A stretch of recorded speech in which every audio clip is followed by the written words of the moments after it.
Hi everyone, welcome back to my channel. I am currently editing the vlog you're about to watch and realized that it does not have an intro. So welcome to the Crown of Midnight vlog. I'm so excited for you guys to see this video because this book is a roller coaster. Yeah, I hope you guys enjoy. I think I have beef with the door knocker. Like, I like Dorian better. He's gonna kill her. How did Roland get involved? This scene was everything to me. That man is just in here for the sake of having a man in here. He has exceptional levels of blind loyalty. Obviously, the king of Otterland is never gonna let that happen.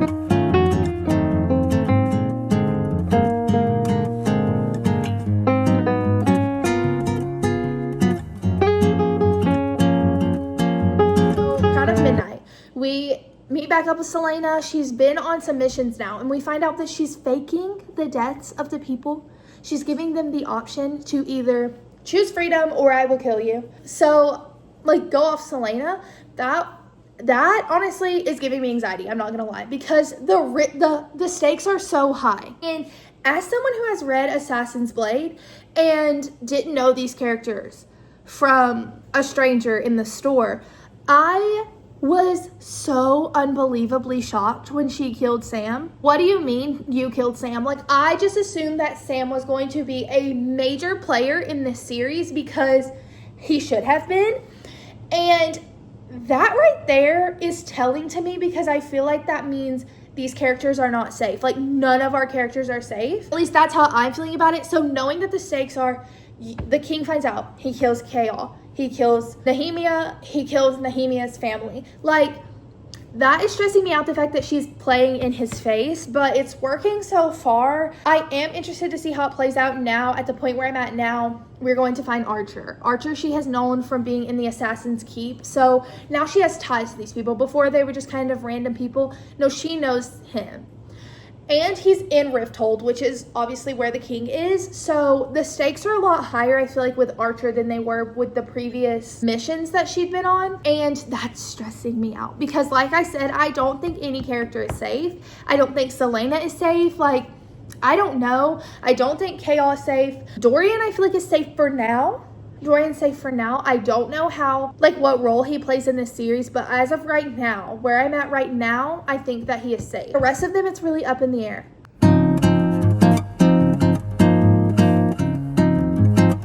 Last night, I did do a little bit of reading, and you guys, when I tell you that I cannot handle the Sam Cortland talk, I cannot handle it, like, because he should be here. Like, I was at the part where she was telling Chaol kind of about him and the night that he got captured, and I just cannot take it. When I tell you, when I read that chapter in Assassin's Blade, not really being that connected to these characters, and that hurt me, and then we're gonna keep talking about it. I'm just not, like, well to be talking about that. Like, I'm not well enough for that to be a conversation topic, but here we are. And I guess it's just something that obviously that's gonna keep coming up, but just know that my heart cannot take it. Let's do some reading. Let's get some stuff done.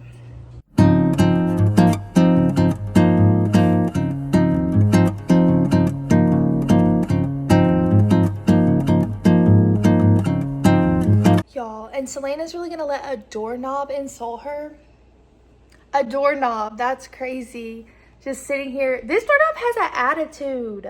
In this world is magic. Thank you ever so kindly for stating the obvious. Like, okay, you're the one stuck to the door. You're the one who can't go anywhere. But yes, I'm in the wrong. Like, that's crazy. It's reminding me of Hotel Transylvania. I don't know if you guys know what I'm talking about, but there's a scene in that movie with, like, they have, like, heads on the doorknob, and the doorknob on Mavis's room is so attitudey towards Dracula. Like, she's so attitudey, and that's just what that was reminding me of. But Selena, like, what we're not gonna do is be insulted by a doorknob. It's not even a doorknob, it's a door knocker, which I would argue is a little bit worse. Like, people are just, I don't know. I would argue that's worse than a doorknob, but she should apologize to you. Babe, you've insulted her. Yeah, so this doorknob, am I the only one who is getting stuck on this portion? Like, this doorknob has the audacity. Why would I speak to someone who doesn't have the courtesy to greet me or even knock? Babe, you're a door knocker. Why would I greet you? Why would I say, hey, door knocker? For someone who's been stuck down there for years at this point, just forgotten. He has so much audacity.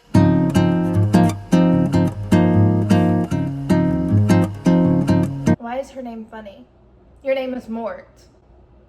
I think I have beef with the door knocker. Babe, you've been sitting there for 1,000 years. Selena does too. At least Selena does too. Can I expect all of our encounters to be this pleasant? Like, yeah, because why are you hounding me? That's crazy. We're done with Mort, but I'm not. Like, we have beef, me and Mort. We hear a lot about Selena's past. We hear a lot about the nights her parents died without hearing a lot from it. We hear echoes, I feel like, of her maybe being magic, like coming from a magic family. I don't know. Faye, probably not. Maybe ties to that. I feel like she's a princess. I feel like just based on the things that they've said and the things that Elena keeps saying, like, I feel like maybe she's a princess, and I want to know what her past is, like, because what do you guys mean? Y'all talk a lot about it without giving us a lot of details, and she shuts it down the second it's talked about. I thought princess when I was reading Assassin's Blade, and they were saying stuff about her past, and then reading this has just kind of confirmed that, I guess, hypothesis in my head, but I'm just curious on her past and that specific night and why she doesn't want it brought up.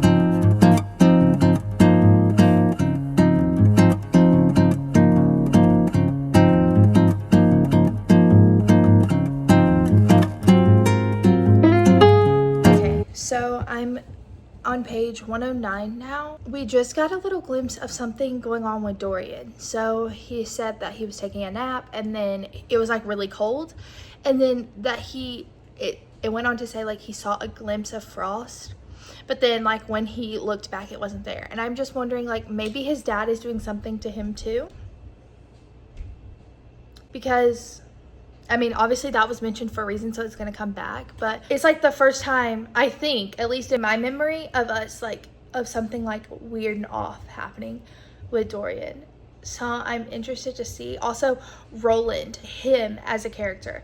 Because we haven't really met him, right? Like, we have, but we don't know a lot about him. There's some suspicion around him. We've heard like his past with Chaol, and like that's about it. So I'm really wondering where he comes to play and if he's like a suspicious character or if he ends up being someone they can work with. I don't know. Roland is a big mystery character right now for me, and I'm just wondering like how his story plays out. So I think those are all my updates for now. This book is just like a lot of confusion kind of, and a lot of, I don't know, I really like it though. I'm really enjoying this. But also Archer's making me a little bit nervous because I'm like, well, is he really gonna work with Selena or no?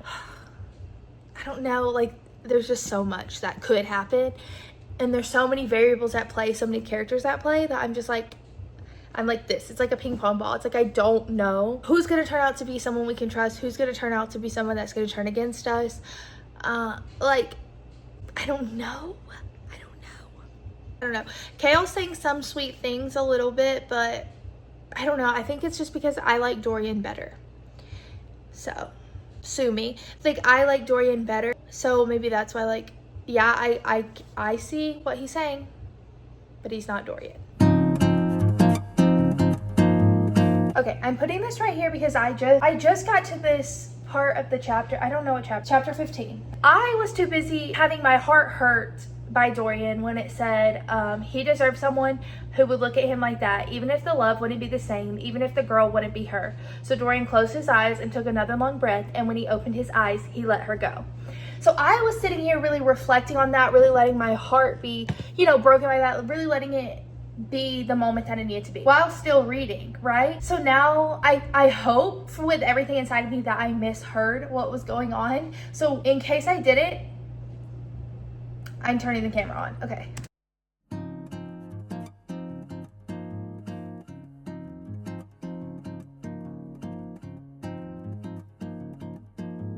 Yeah.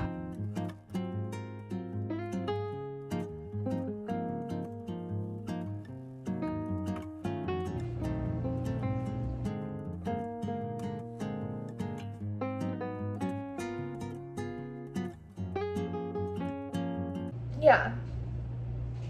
Yeah, so I did hear it right. I did hear it right. What do you mean? What do you mean? He's killing the singer. I don't even know her, but why would he do that?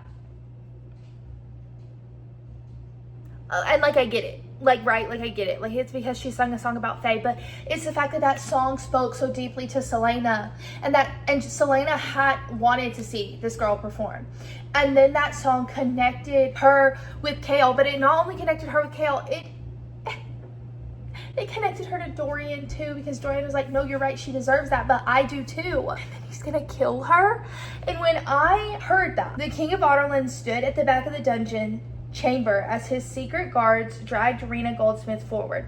I was like, surely not. Surely I misheard. And why is Roland there? Like, so we can't trust Roland. Because why would you be there? Roland, why would you be there? Dorian's not even there. Why would you be there? Kale's not even there. Roland, why would you be there? Who was it? Roland and Lord Parrington, I think? Yeah, Parrington and Roland. Like, why are y'all there? Like, I get Parrington's like the lackey. Like, whatever the king says, Parrington's like, got it, done, did it. Whatever you say, whatever, like, he obviously needs to get a hobby. But why is Roland there? Like, Roland, I was holding out like this much hope that maybe we didn't need to be suspicious of you. Maybe we didn't need to be. What do you mean? Did anyone else have this reaction? Like, I'm starting to think, like, am I overreact between more, like, still have beef with him, and this, like, because I wasn't expecting it, because, like, she did say what a dangerous song to go perform, but, like, I didn't think it was death worthy. Like, I can't. Yeah, I can't. That, wow. Okay, wow.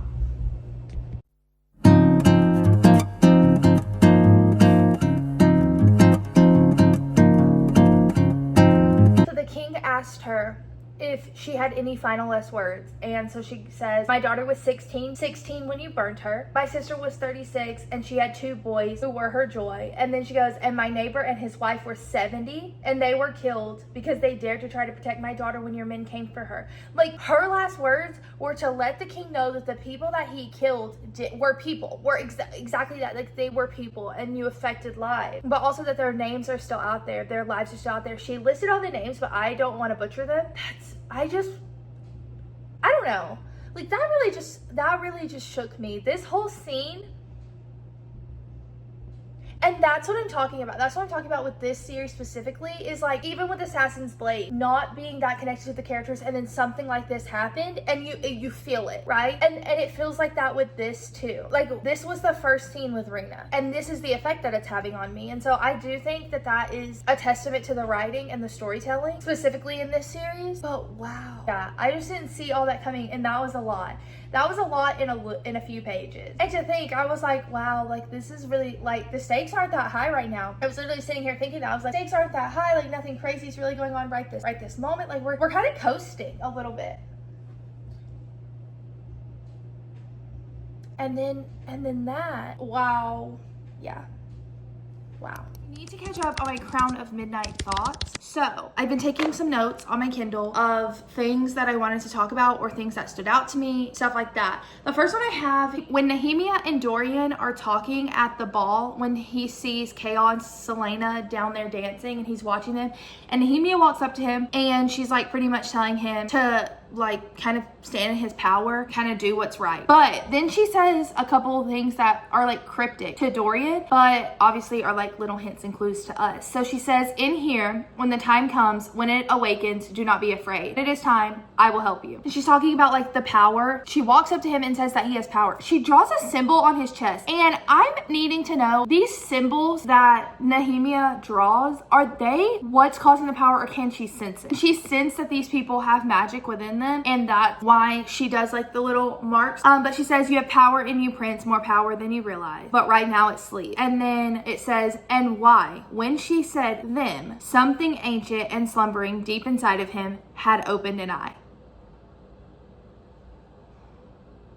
He had like that scene of the cold where he thought he saw frost, and then we have this scene. So it's like Dorian is starting to realize, maybe not consciously but subconsciously realize, that he has magic within him, which I just need to know how Nehemia knows, because I'm pretty sure, didn't she do the same thing with Selena? She said like, you're not who you tell me you are, stuff like that. And I think in Throne of Glass, maybe in this book, I don't remember, but she said something like that to Selena too, where she's like, I know there's more to the story, there's more within you or something. And then she did it with Dorian. I need to know how Nehemia knows. Okay, then I had a couple other ones. This is Dorian. He, like, after that, he's on edge now, because what is Nehemia talking about? Like I said, this is so cryptic to him, it's so vague. So what the fuck is she talking about? Like, that's kind of like what's going through his head. But then he starts noticing things, because their original conversation was kind of them talking about how they wanted to take more slaves from Ilway and put them in Indovir, or the camp that is similar to Indovir. And how Dorian, she asked Dorian, like, did you take a second thought when you took Selena out of there, out of everyone else? And she said something so powerful. She said that what Selena experienced is a blessing compared to most, which is crazy. And so that has him thinking, right? So now he's in a meeting with the council. So Lord Parrington, his dad, Roland, which I think I've mentioned Roland previously, talking about how I do not know if he is someone we can trust or if he is someone that we need to be wary of. And right now, as it stands, I'm wary. And then especially with these like next few things I'm going to talk about.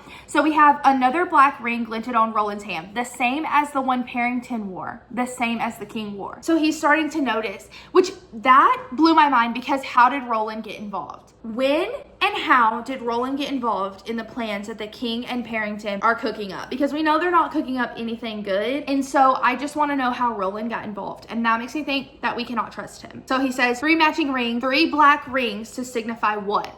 And we know because those rings were mentioned in Throne of Glass. We found out the shit they were doing in Throne of Glass. So what could they possibly be doing? So those were like my first thoughts. This scene is chapter 18, and it's when Dorian, so he leaves the council because he was like, fuck that. We're not taking more slaves to put them in this camp. Why the fuck would we do that? They're talking about not even giving them housing, just letting them sleep on the floor. And he was like, yeah, fuck that. Not gonna be a part of that. He leaves, right? And he's pissed off, rightfully so. He's pissed off. So he punches the stone wall, and it says there wasn't a bruise or a cut or even a trace of pain, but he'd hit that wall as hard as he could. He should have broken his hand, yet his knuckles were unharmed, only white from gripping his fingers in a tight fist. I'm letting that sink in.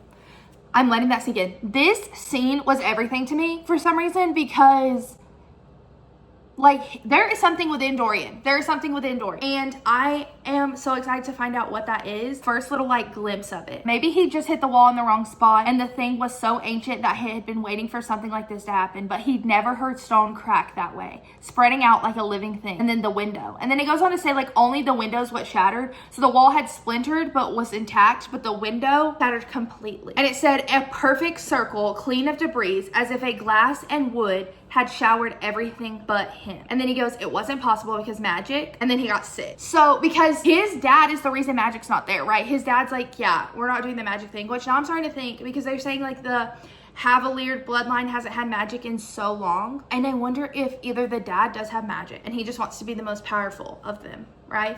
Because obviously he's on a fucking power trip already. Add magic to it and it's making sense. But what if it's because he didn't possess it? And so he's like, I don't want anyone more powerful than me, right? Because again, him and his power trip. But Dorian, it's within him. And that scene, when reading that scene, I just felt like I was there, because I was so stunned and shocked by it. Like, obviously, I just was not expecting that, because what do you mean you punch a stone wall? Not a cut or a bruise?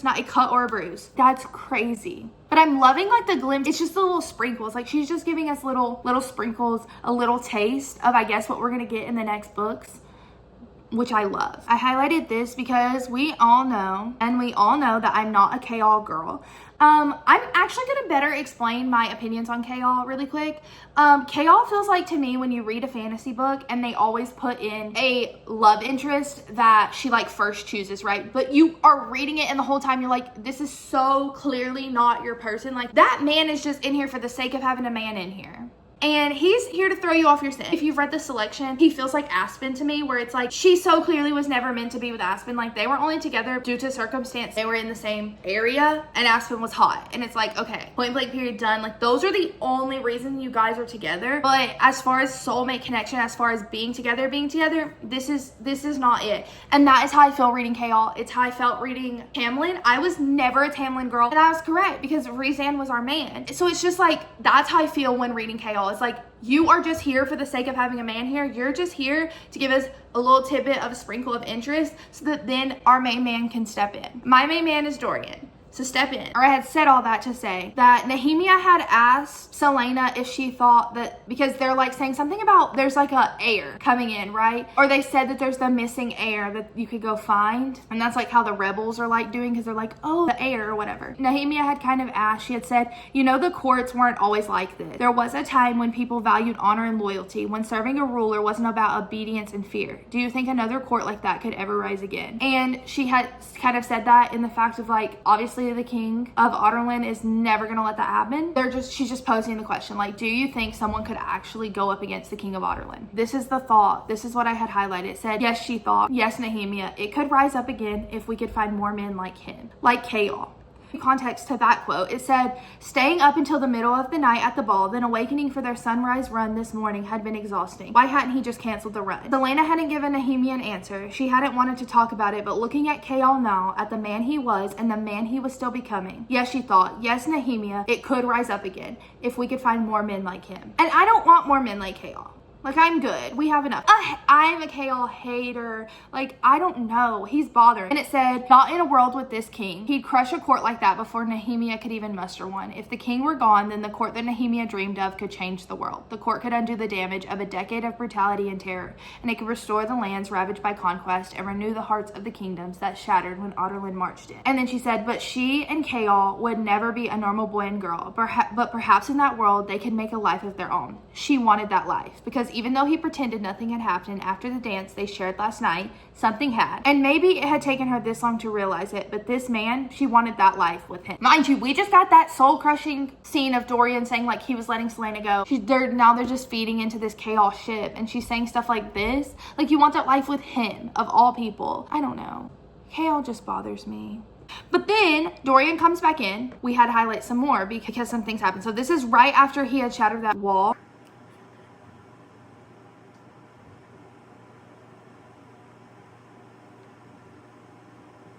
Y'all, that was me getting something spoiled for me, something that I probably could have guessed and have kind of thought about. We're not going to talk about it now. My sister has read this Kindle version. She had some stuff highlighted and I thought it was one of my highlights, and it wasn't. But it's okay. We're not going to think about it because I've already talked about it, kind of. It's okay.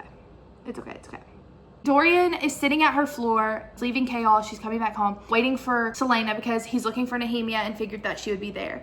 And so he turned around and she says, for a heartbeat, there was something in his eyes that reminded her of a world long since burned, a glimmer of color and power that still stalked to the edges of her nightmares. But he blinked and it was gone. So even Selena can sense it. There's just something more to Dorian. Because she said that before too, like stuff like that before. Which again, if said to Dorian, would be so cryptic, because it's like, what the fuck do you mean, right? Like, actually, what the fuck are you talking about? But Dorian, there's magic in you and people are sensing it and you're experiencing it. Like, it's coming to light. And I'm wondering if it's because his dad's fucking around with the word mark. It's like opening magic back up into the world, maybe. I don't really understand how the magic was closed other than like the books were burned, stuff like that, but I'm sure we'll get into that. We haven't fully obviously explained the magic systems because it's banned. I'm assuming that's why we haven't really discussed it, but it's being brought up now, and the most we've got is like the word marks, but that is a different kind of power than the magic that was banned. Holds a different kind of power or something like that. I'm just wondering if it's because Lord Parrington and the king are fucking around, and that is why magic is starting to come back, because we've had glimpses of Selena having magic, I feel like, or she's just like said stuff like that, or maybe Nehemia said stuff like that, where it's just kind of like, okay, so there's something going on with you two, but now we're doing it with Dorian. Our main focus right now is Dorian. They're really honing in on the fact that he possesses magic. Other updates, the king has a watch on Nehemia because her influence is starting to be felt in these halls, and I'm beginning to wonder if perhaps the time has come to remove her back to Ilway. I know that we already have men watching her, but I also received word that there was an anonymous threat on her life. And then Chaol was like, okay, period, like I'll let her know, I'll let my men know. And the king said, no one has to know, not even the princess herself. It seems she's made some enemies outside the palace as well. Babe, no, the only enemy she's made, you. And the only threat to her life, you. That was really sus, because the king obviously, like, babe, you're the reason. Look at me when I say this. The only threat to Nehemia's life is you. And Lord Parrington, and probably Roland, because he got him fucking around in these hallways too. But it's just the fact that Chaol had earlier said, right, he said, my loyalty is with the king, because without his loyalty, he was no one. He's obviously gonna do it, because he said, okay, I'll just keep it quiet. Chaol, why would you do that? And that is the thing, is like, even Dorian uses his brain, right? Like, even Dorian thinks, like, my dad doing shit he has no business doing. My dad in these damn black rings. Chaol just, yes, sir. What do you mean, yes, sir? Why would it be yes, sir? Like, you can think for yourself. Like, there's a difference between loyalty and blind loyalty, right? Chaol's experiencing high levels of blind loyalty. And then he says he wouldn't tell the princess or Selena because just because he was friendly with Nehemia, just because he was Selena's friend, it didn't change anything. Chaol, it changes everything, actually. Do you want to have friends? Because you're fucking around with your best friend's girl. Like, you know he has feelings for her, and you're still fucking around with her. So you're gonna lose Dorian. But then you don't have any loyalty to Selena to like let her know that her best friend has a target on her back. Blind loyalty. A prime example of how he has exceptional levels of blind loyalty in a way that needs to be studied, really. The king, maybe he really wasn't born gifted with magic, and that's where the word marks are coming in, because he's like, oh, because you don't need magic to use the word marks, right? Like, you just need to know how to use the word marks, because they said, or at least Mort, our mortal enemy, Mort said something about how they're different. Maybe it wasn't Mort, but someone said that. Also, then Roland wants to talk about how he dismissed the meeting. Like, Roland, why would you have the power to dismiss the meeting? You don't. I feel like Roland is just, he's sus. He's sus. Because I called off the vote after you left. No, I don't believe that. Actually, I don't believe anything he says, and neither does Dorian. Dorian, obviously, he doesn't trust Roland, so he said, am I supposed to believe you? And Roland said, we are family after all. And Dorian, this is his inner thoughts, it said family. Dorian had never really considered himself to be in an actual family, and certainly not now. If anyone found out what had happened in that hallway yesterday about the magic he might have, his father would kill him. He had a second son after all. Families weren't exactly supposed to act like that, were they? I think that's so powerful. I actually love that whole paragraph because that is so sad. Because, like, he has no doubt that his dad would kill him. There's not a single doubt in his mind that his dad would kill him for possessing that. His own son. I don't know. Something about that was so good. And I also liked this part. It said, Roland might be close with Parrington and his father, but perhaps he'd just been pulled into Parrington's schemes and needed someone to steer him right. And you're thinking, okay, Dorian. No, because it keeps going. And if his father and the other councilmen thought that they could use Roland to win support for their dark dealings, well, then it was time for Dorian to play the game too. He could turn his father's pawn against him. Between the two of them, surely they could sway enough of the council to oppose more unsavory proposals. This is what I'm talking about. Dorian doesn't have blind loyalty, and I am wondering if it's because we know Chaol gave up his title, his right to his family, to work for the king, but Dorian doesn't have that same kind of, like, I guess, guilt on his shoulders, because, right, he's just the heir. All he has to do is, like, wait for his dad to die and then he gets the throne. So maybe that allows him, because he's like, well, maybe I can just start changing things now. He feels like he kind of has an upper hand, which he does, more than Chaol, right? But it's the fact that, like, even inside Chaol's inner thoughts, we don't see the challenge of what's going on. We don't see him challenging the king in any way. We don't see him challenging the system that they're a part of. Like, we don't see those cogs turning at all. We just see, like, the blind loyalty. Where Dorian, it's like, he has said, like, I'm not gonna go against my father because that shit scares me. Like, we've seen that. At the same time, we see his cogs turning, and he's like, but I don't agree with this, and I don't think this is right. And then we see him, like, taking steps to kind of get there to where he feels like, yeah, I can stand up. And, like, that against adding more slaves to that camp, that was kind of like him doing that. And I want to see that from Chaol. Like, if you're going to be as big of a character as you are, Chaol, like, I'm going to need to see the cogs turning. I'm going to need to see that blind loyalty kind of fade away if you want to win me over. But even then, like, I don't really think he will. But I'm just glad that from Dorian, at least we're seeing it. And I wonder, I think there's a lot of aspects maybe to that, why we're seeing that. Obviously, he has the upper hand over Chaol because, again, like that's just his dad. He is the heir to the throne. And so one day he will be making the decision. So he already has that within him, which we see this a lot in fantasy books, especially when one of them is like the heir. We see them toying with being who my father wants me to be and being what I think is right. And we see that like push and pull of like doing the right thing versus doing what I'm told to do, doing what I think is right versus what I'm told is right. We see that a lot. And so we see those traits in Dorian as well. So maybe that's why we don't see them in Chaol. But even then, like we see the cogs turning in Selena as well. We see the cogs turning in Nehemia. It's just Chaol's POV unless I'm missing it and just don't remember it right this second. And if so, like obviously I'll come back and be like, oh, never mind. Like we're seeing it or we saw it, whatever it is. But I don't feel like right now we've seen his cogs turning of like, oh, can we not? Can we maybe not? I don't know. But I really like Dorian's planning and scheming, and I'm excited to see where that gets him, where that takes him, where that takes us. So I'm gonna read now, and then we'll do like a kind of another one of these big updates, unless there's just something that I simply need to talk about right this second. You guys, I've literally been itching and breaking out into hives because of the fact that I haven't been able to read since the last time I checked in with you guys, which was like, for me, it was a couple nights ago, like 3 or 4. So I'm literally gonna break out into hives if I don't get to read soon. I'm gonna do that because I got some like unexpected free time for a couple of hours. Let's get to reading.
Expression that she hadn't seen in so long that it made her remember late nights spent tangled up with him, the warmth of his breath on her skin.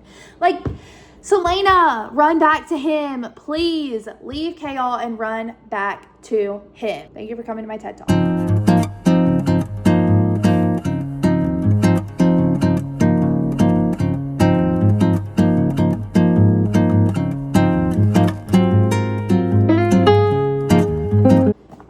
Why do they have to put him through it? Why do you have to put him through it? Selena, leave my man alone. Leave him alone. She's like throwing in his face that she has plans with Chaol. And is like, oh yes, it might not be an Asterian stallion, but da da da. Like, you know. Like, she's not a dumb girl. She knows. She knows exactly what she's doing because he told you. He told you. I hate, like, my Dorian.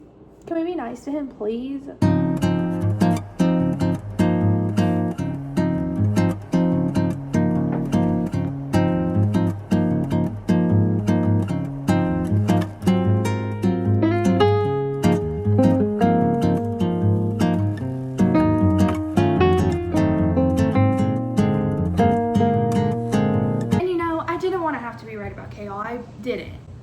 I didn't, but I am. Selena just told him, which, Selena, we're gonna have a chat really quick. Why the fuck would you tell him? And why would you tell him? Okay, now that we're done having that talk, because you just need to sit and think on that. Selena just told Chaol that she hasn't been killing any of the people. She just lets them free and she gets the bodies from sick houses. She literally just spilled everything that she's done, including the fact that she's gonna let Archer go and Archer's giving her actual information. I just ranted about how Chaol is so blindly loyal. And I was like, I'll come back if he changes. Why was his reaction to say, those men are traitors to the crown? You swore an oath to him. And you see, I just fear like if she had told Dorian, he wouldn't have that reaction. His immediate reaction wouldn't be like, they're traitors to the crown. They're not. And that's all I've got to say is like the blind loyalty is there and he can't escape it. And he's bothering me because that shouldn't be a reaction. Now, granted, he did say he'll kill you and make me do it for punishment for being your friend. But why is your reaction not like, oh, thank goodness? Because why would you help the king? No. After we just sat in Selena's POV and she's talking about how amazing Chaol is, how his family should be ashamed that they don't talk to him because he's the kind of man that kings and queens want as working for them. And it's like, yeah, because he's blindly loyal and a fucking idiot and easily manipulated, clearly. If you guys thought I was gonna like switch up and become a Chaol stan, it's not looking good for him. If Chaol's your guy, please sound off in the comments on what made you like Chaol, that maybe I can try to see it. But for now, it's like he's just so blindly loyal to the king and it's bothering.